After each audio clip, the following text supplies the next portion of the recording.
Hey, how are you all doing? Let's start with the news about what's happening around the world. But before anything else, some videos have been coming up. Yesterday, we were talking to you about this. But now there is more information about what they are calling a very serious plague that has hit Morocco, where you can see large numbers of these locusts affecting the crops in that country. It's obviously a serious issue. What's happening in Morocco with these locusts? In the face of this plague we saw just a moment ago, the plague is becoming more and more visible. The amazing thing is that you can't even see it in the sky. But it looks like the video isn't loading there, but you can see like a kind of light cloud, right? But what really catches my attention is how this situation is happening, this kind of, well, yes, swarm of locusts, right?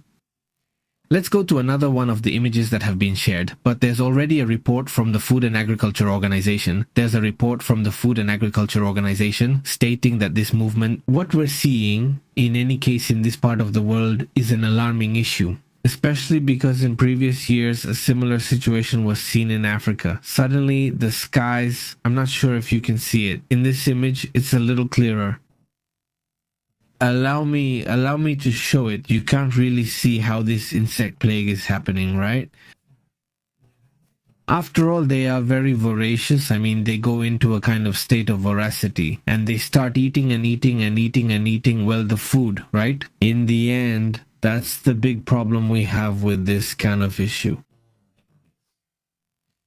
There are several reports and I would like to talk to you about them, about what's happening. Thank you very much, by the way, to the community that's watching us. Thank you so much to everyone who's here live.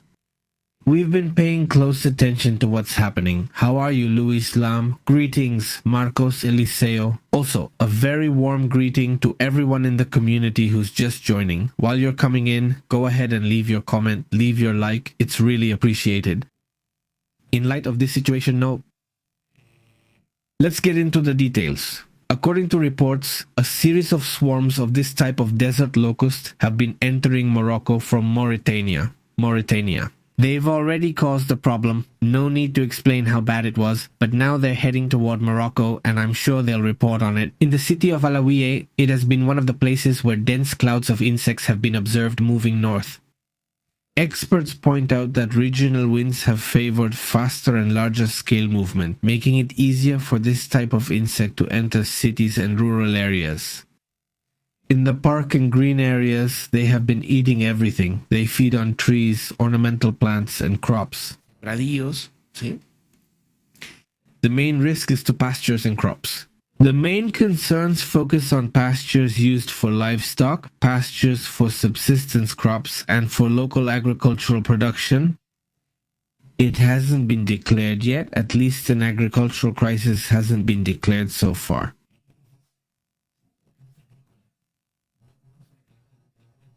That also needs to be made very clear, but it is also an important issue. Let's say, with all the conflicts going on in the world right now, I don't think anyone is going to be paying attention. Very few people will be paying attention to this situation, which is happening specifically in Morocco, Mauritania, and some other regions of Africa. But here we're interested in everything that's happening around the world, on the planet. And, well, thank you for joining us in this daily effort to see what's happening in the world. Thank you for joining us in the previous broadcasts. Welcome to those just joining. Amanda, how are you? How much time until the singularity? There are several theories. If you want, we can talk about that topic today or tomorrow. We can discuss it today or tomorrow if you want. It would be very interesting. What are the theories and when are we going to reach that singularity? There are scientists who say it's not going to be possible, and others who say we're practically just around the corner from that situation, from reaching the so-called singularity. But anyway, that's it for now. We can talk about it later. I'm sure they'll report it, but at this moment, at least for now, an emergency will not be declared. But rural communities fear an impact on livestock feed if the swarms keep advancing. There's also a report from the Food and Agriculture Organization, the Food and Agriculture Organization of the United Nations. It says that since January, since the beginning of the year, basically immature adults and some mature adults of this pest have been detected. It was already clear that it was possible a problem would arise, and they started to issue warnings. From that moment, fumigations began in some regions of Mauritania, and the work was carried out in other regions as well. Honestly, it seems not, because otherwise I wouldn't have the problem. A few years ago, we reported a similar crisis here, but it was tremendous, wasn't it? They used to throw away tons of food per day there, and in areas where there's little food, right? Some images that started circulating a few weeks ago showed this kind of fumigation that was happening. But well, this is it, right? This is in South Asia, where they also had it. This is in Tajikistan. No, this is another area, much farther away, right? But let's say, well, even the Food and Agriculture Organization is sharing some images. I thought it was also from Mauritania, but no, this is Tajikistan. According to the reports, a nationwide agricultural devastation has not yet been confirmed. The authorities are maintaining targeted control, and according to them, the risk will depend on the rains and how these little animals reproduce. The conditions in the coming weeks will be essential to know if the problem will become a food crisis for Africa or for North Africa at least, or not. Well, sorry, let's hope this doesn't get out of control. And why doesn't it go towards Europe? Why doesn't it go to other countries? Or why suddenly when this happens here in Latin America, why doesn't it spread?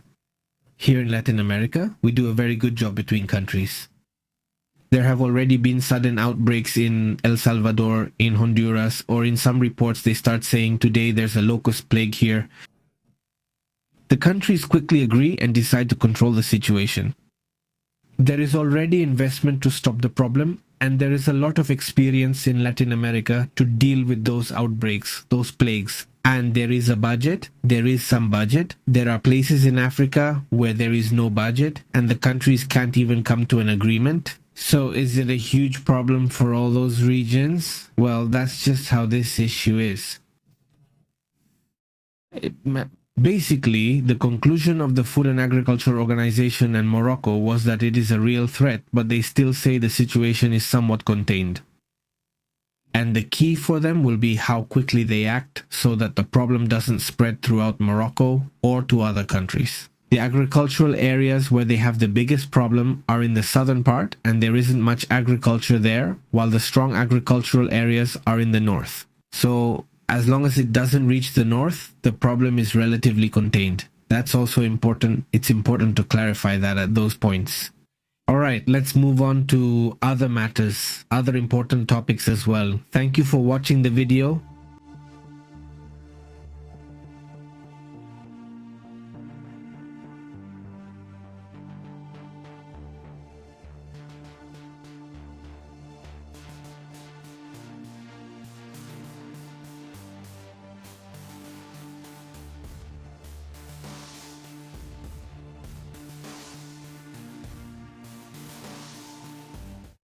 Let's move on to other interesting matters as well about what's happening in the world. Notice that they're already starting to report very complicated situations in the prisons of Cuba. They're talking about riots, supposedly. Let's see if we can later. It's kind of complicated to confirm things like that, but there are even some images going around of supposed riots inside Cuba. If that's the case, then there's a huge problem going on, because that means the problem. The crisis is even reaching the prisons, where people are obviously facing a lot of needs right now. A lot of pressure for the regime there in Cuba, obviously, but let's go step by step. First, let's go with what's being reported between the United States and Iran. There is an increase in military movements right now, and it's starting to be confirmed that the movement points more toward a conflict, more toward a war, than to any other type of military movement. Of course, they're reporting on the diplomatic tensions, and now we're starting to see increasingly clear movements. For example, there is talk of explosions again yesterday on the 18th, and on the 17th we've been telling you about some explosions. Well, now they're also reporting other explosions in different parts of Iran, which is what is known, at least so far. There is talk of columns of smoke and reports that explosions are being heard in an area where there are military and nuclear facilities inside Iran called Parsijin. And once again there are explosions, and once again columns of smoke are being reported specifically in that area. So what is that? Obviously, neither Israeli nor United States intelligence are saying anything, and neither are the Iranians. They don't say anything. The images just come out. You see the videos. If they ever say anything at all, they say it was an incident, that it was a calm situation, that nothing happened, nothing serious, right? From what we've seen, the problems continue today. And by the way, so do the protests, right? Today, the Revolutionary Guard could be seen arriving at the cemeteries, for example. 2 images could be observed, well, 2 out of 3 E-3C planes, which, by the way, is not confirmed and will not be confirmed. I mean, come on, it's confirmed by sources, it's confirmed by video, it's confirmed, but not in the sense that the United States will officially say, yes, we have this plane here. Well, no, right? Obviously, they're not going to acknowledge that because neither Iran nor the United States talk much about their movements. But a while ago, we saw this plane, and I was already telling you what it's about, right? And usually when those planes arrive, it's because there's a conflict. It's good that it's getting closer, right? So, was that seen between Israel and Saudi Arabia? They're basically intelligence planes, tracking planes, missile tracking, tracking of war operations, for example. That's basically what those types of planes do.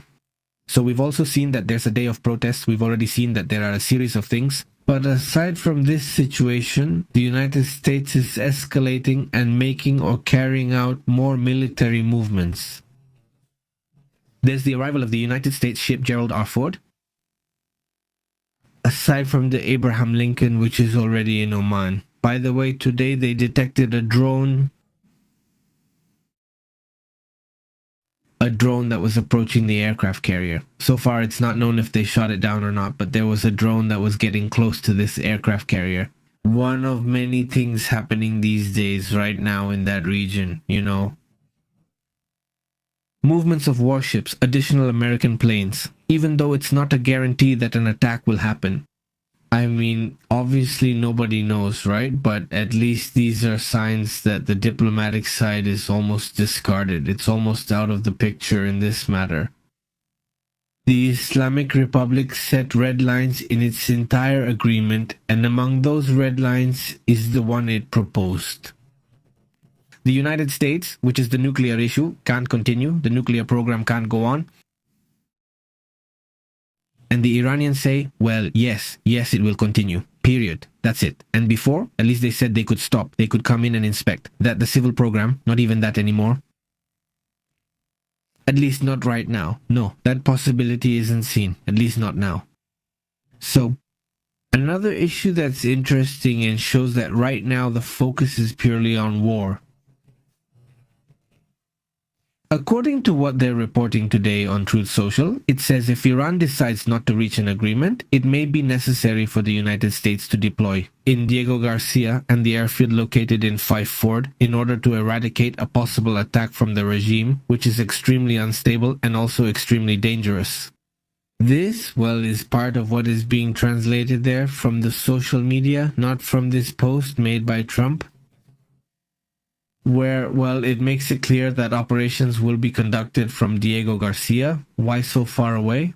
I mean, why does it have to be from Diego Garcia and not from somewhere else? Why? Why not from Saudi Arabia or from Israel, etc.?